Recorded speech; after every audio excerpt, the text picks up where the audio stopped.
All right, so once you download the grade calculator out of Moodle, all right, and it's right there under general downloads, what you can do is put your scores in there, and you can play around with this if you like. The entries all go up top.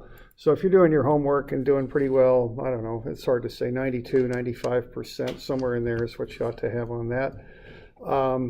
Then you just put in your two midterm scores. So let's say you got a 70 and a 72, and you want to know what it's going to take to get a B. What you could do then is start playing around. Oh, that's right, I haven't enabled editing, have I? There we go, let's try that again. So let's say we got a 94 estimated on the homework, and you got a 70 on the first test and a 72 on the second. You could play around with the entries in that last column there, and they'll calculate your grade using both methods and come up with the percentages. So if you wanted to get a B in that situation, there's an 86. That won't quite do it on that method, but method 2 will. So that would get you up to a 79.7. That would get you a B. So you could play around with that if you like to have some idea what you get on the final there, okay? Just kind of FYI on that. Okay.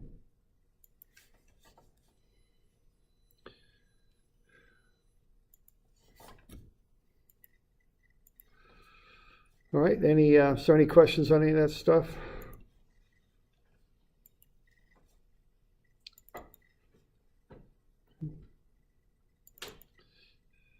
Let's have a look at some of that homework then that's coming due on Monday. So what we've got then are some shear and moment diagrams. One of them I just handed out. It's available on line 344, I think it is.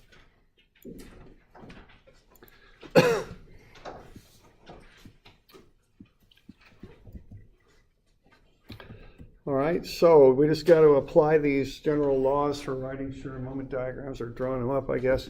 So here we go. So there's shear and moment diagrams for this one. What you're going to want to do here is get the reactions.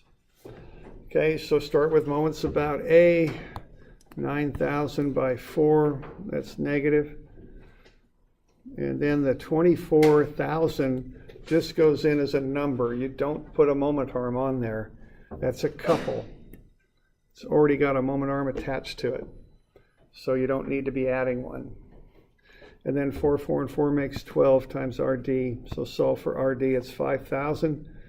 I did some of MD to kind of run it back and got RA is 4,000. And then to check it, I could go sum of FY, set that equal to 0, and I'd have 4,000 up, 9,000 down, 5,000 up, and that couple does not get added in, okay?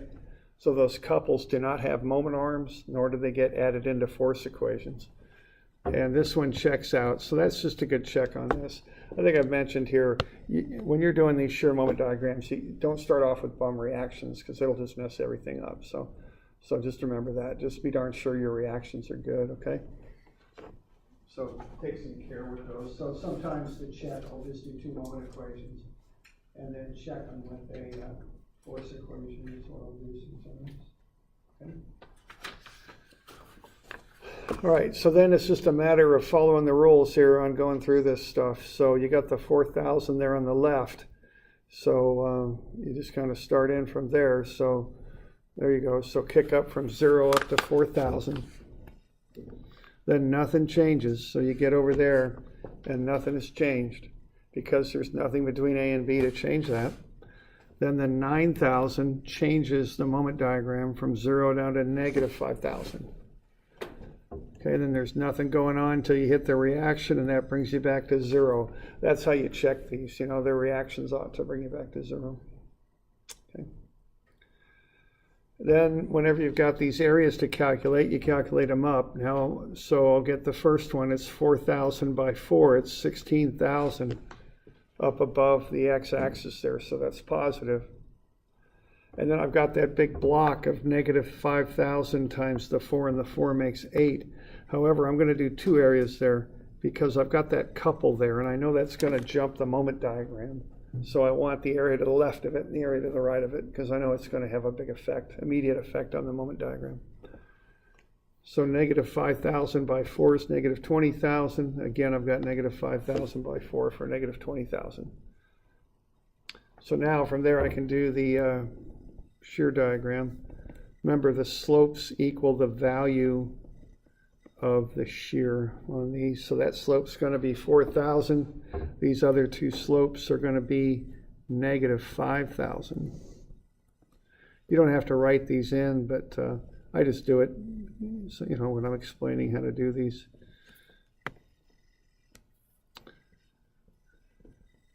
So what's going on there, we got straight lines because they got a constant slope. So you go from 0 up to that first area of 16,000. Then on the second one you drop by 20,000. So that takes you from 16,000 down to negative 4,000. That's at a constant slope, so it's a straight line. Then you hit the couple, and the couple's 24,000. It's clockwise, which is negative, but you got to remember to turn the sign around. So that actually goes up by 24,000. So you're at negative 4,000, and you add the 24,000. Okay, and so that's where that 20,000 comes from, right there. And then you drop by another 20,000 and close out to 0. So there's the moment diagram. Okay.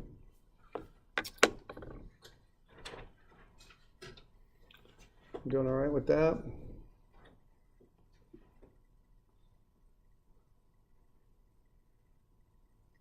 Okay.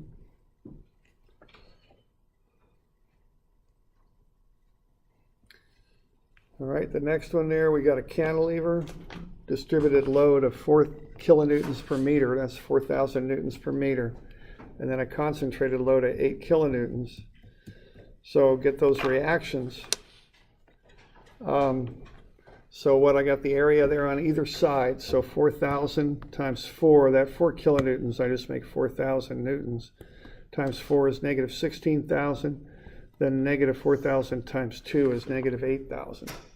So I get both of those areas. Okay, then I got a reaction over here. Just the total area there is negative 24,000 plus 8,000 more. That's all coming down. So the reaction is 32,000 up. And then I'd want a moment reaction there too. So this total area is 24,000. 4 and 2 makes 6. Half of that is 3. So 24,000 times 3, that's negative because it's clockwise. And then I got 8,000 times 4. That's negative 2 because it's clockwise. So the reactive moment counteracts those. So the reactive moment comes around counterclockwise at 104,000. Okay.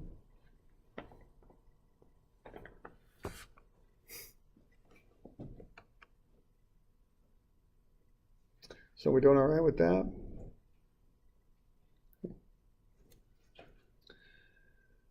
All right, so you got the reactions, so you can go ahead and do the diagram. So there's going from the load to the shear. So I got the reactions on there, plus I got the area on either side of that load, because I know that load's going to cause a big change in shear.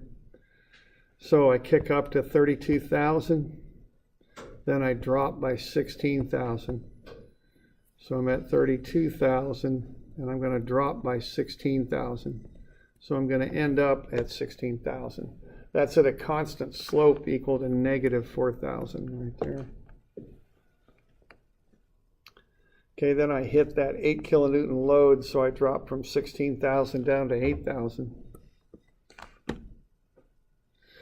Then I get the next area is negative 8,000, so that kicks me down to 0. Okay.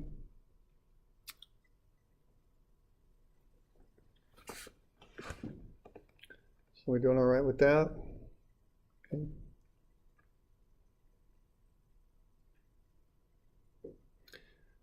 So that's the shear diagram. So then you want to be finding the areas of the shear. So 96,000 from 0 to 4, and then that last 2 meters is just a triangle, so it's got an area of 8,000. So the first one's a trapezoid, so I get the average height times the span. Last one there is 8,000 times 2, but it's a triangle, so I got a 1/2 out in front. Okay, so I take that reaction there of 104,000. That thing's counterclockwise, but that's just a moment, okay? So as soon as I encounter that, it's going to get me a reaction in the beam with the opposite sign. So I'm starting at 0, but then I just immediately drop by 104,000.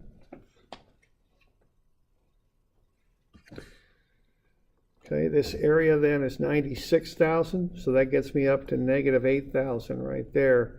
So that's negative 104,000 plus the area, 96,000, and that equals negative 8,000. Then I get a bit of a discontinuity in there, but I don't really think the beam cares too much about discontinuities. But just so you know, when you're drawing it, there's a little change in slope there, a little bit of a jump. Okay. But then the area to the right there is positive 8,000, so that closes you off to 0. Okay.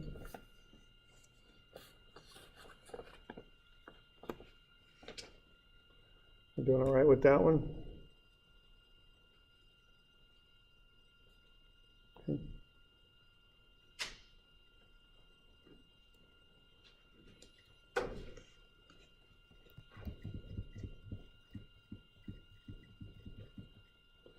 All right, now that last one there, what's going on with that is, everybody has that handout now, and that's available in Moodle for those of you online, okay?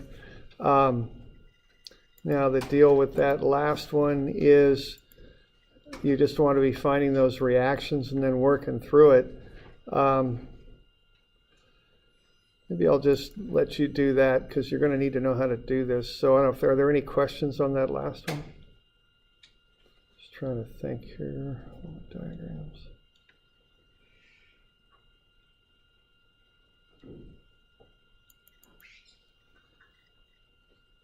Looks like that. Okay. That's 344 right there. So be sure you get the reactions right. So they ought to be 12,000 on the left, 4,000 on the right. Okay. So remember that couple has no moment arm. Okay, what's going on from there is you drop down to shear.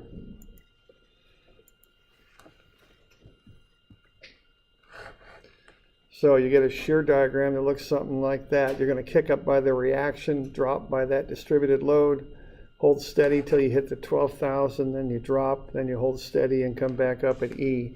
That couple doesn't have any direct relationship on the shear diagram. Doesn't do anything to it, directly. It's all indirect. Okay. Then you want to be finding the areas of those things, and then once you got the areas, you can get to the the moment diagram looks something like that. So curve to begin to match that trapezoidal shear, and straight up. Then it turns back down with that negative area. Then when it hits that 6 meter mark at D, you've got a positive 20 couple, which will drive the moment diagram down. Okay, so just remember to be flipping the signs on those moment diagrams when you got couples applied. Okay.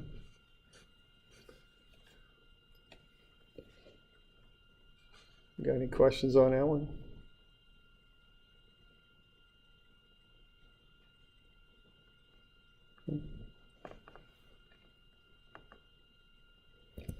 All right. All right, and then what we've got here is another one of these. There are a couple of them to do, these bending stress problems. We got any questions on either of those? We could look at one. 351 and 3.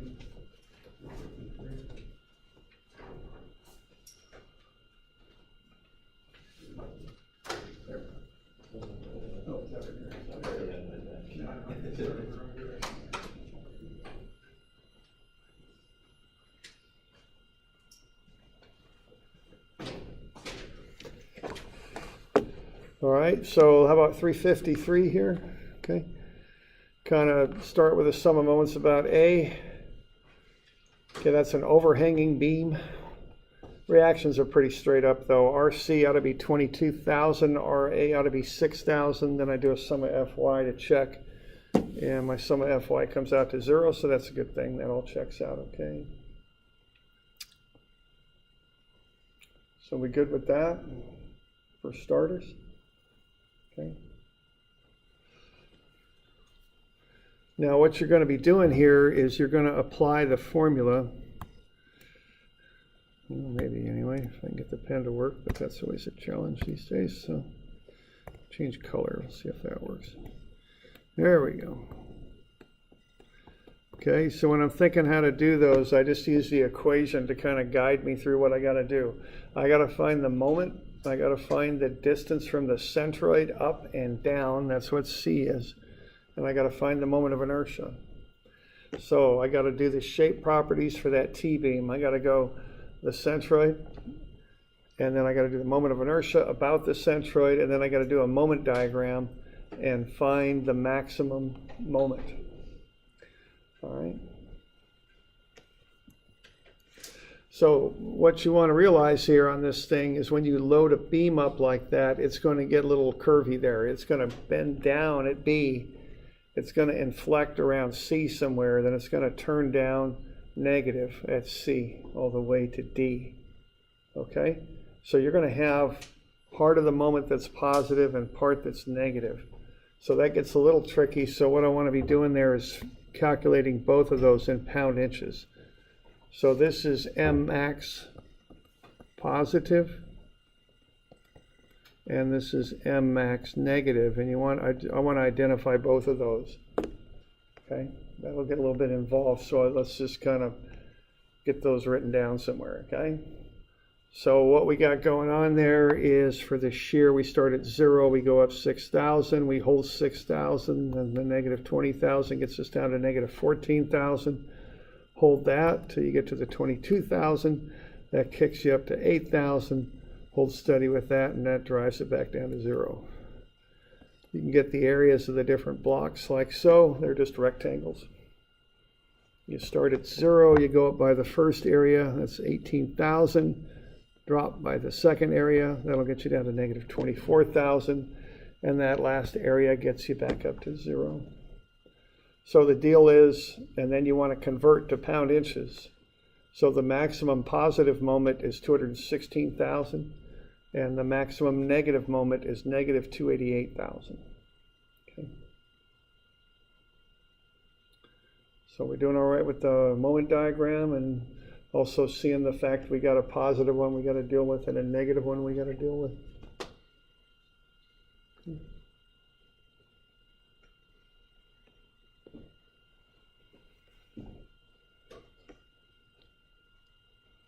All right, so that's step 1. So that's M max, positive and negative both.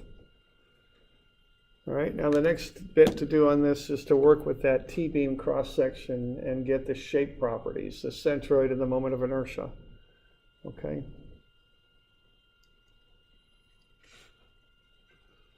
So I just go through and do the both of them there. So to get the, so what I do first is on the beam itself, I write some stuff up. I get the areas of the top flange, and then the bottom, you might call it a web or a stem or whatever the heck you want to call it there. So the top flange is 9 by 2, and the bottom stem there is 2 by 6, so 18 and 12. And then I want the moments, the distances up from the base of the beam, the bottom up to the centroids. So half of 6 is 3, half of 2 is 1 plus 6. So, you know, the one thing on these centroids, just remember, you measure everything from a given datum, a given line that you measure from. So that, you know, the common errors that I see for people doing this stuff is they'll forget to add that 6 in there. They'll just use 1 for the centroidal distance for that top flange. But that's not right. What you got to do is measure from the base of the beam to each centroid. So just remember that, okay? So 3 for the first distance, 7 for the other. So I take that times the area, and I get y bar A. Okay, so I add up the total area, I get 30. Add up the total y bar A, I get 162. So the centroid's at 5.4. So that's where the neutral axis is at, okay? So I get that all drawn up, nice and visual. I can look at it now, okay? And once I've done that, I can build the table. So BH cubed over 12 for both shapes. Be sure, the base is parallel to the axis you're calculating moment of inertia about. Height is perpendicular to it. Already got the areas. And then what you want are the offset distances from the neutral axis to the centroid of each of the shapes. So you want that distance up to part number 1 there. And that's 1.6. It's the difference between 5.4 and 7. You also want the distance down.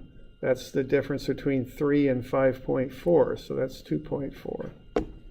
Okay. So once you got those, you find AD squared, take the area times the square of the distance. 46.08, 69.12. And then to get the total moment of inertia, you take the BH cubed over 12 for the rectangles, add it to the AD squared term, and get the total. 36 and 69.12 and 6 and 46.08. Then you add up those terms and get the total, 157.2. Okay. So we got the 3 things we need now. We got the neutral axis location, we got the moment of inertia about that neutral axis, and we got M max. So then it's just a matter of combining those with the MC over I equation. Okay. Now this one gets a little tricky. See what we got a C top and a C bottom like you do. Okay, the bottom goes from the neutral axis down to the bottom, and that's 5.4.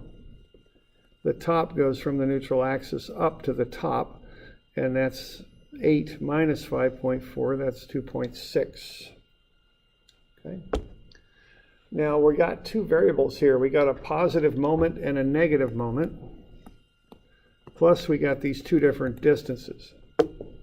So that gets a little tricky. So what I'm going to do here is I'm going to calculate the stress top and bottom at point B and also at point C, because that's where the maximum moments are.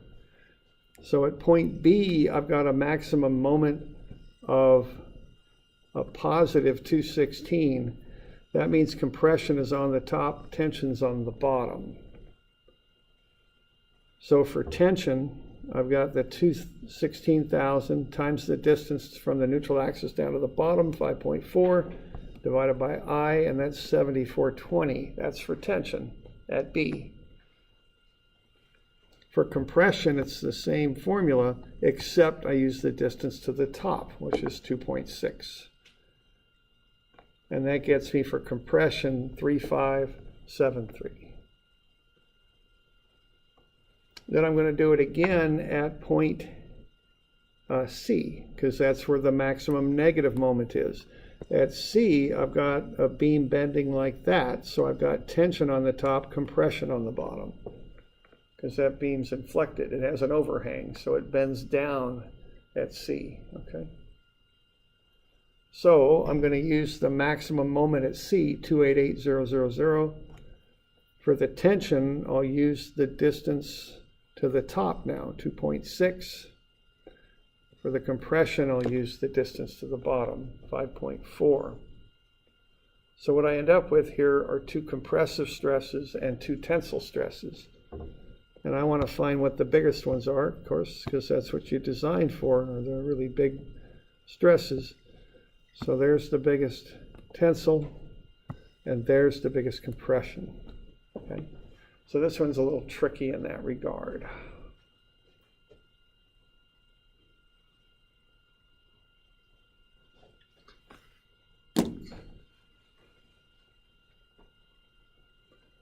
You got any questions on that one?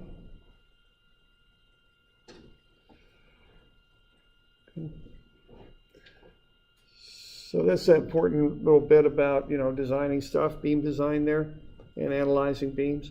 So, that for sure will be on the final. So just get that process worked out.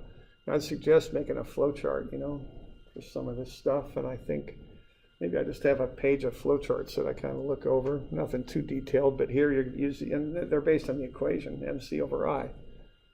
Get the moment diagram, pick off the maximum moments, find the centroid for C top and C bottom.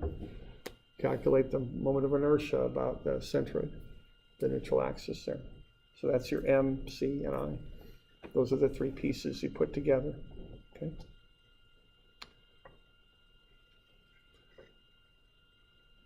Any questions on that? All right. Well, there you go. So we'll call it good.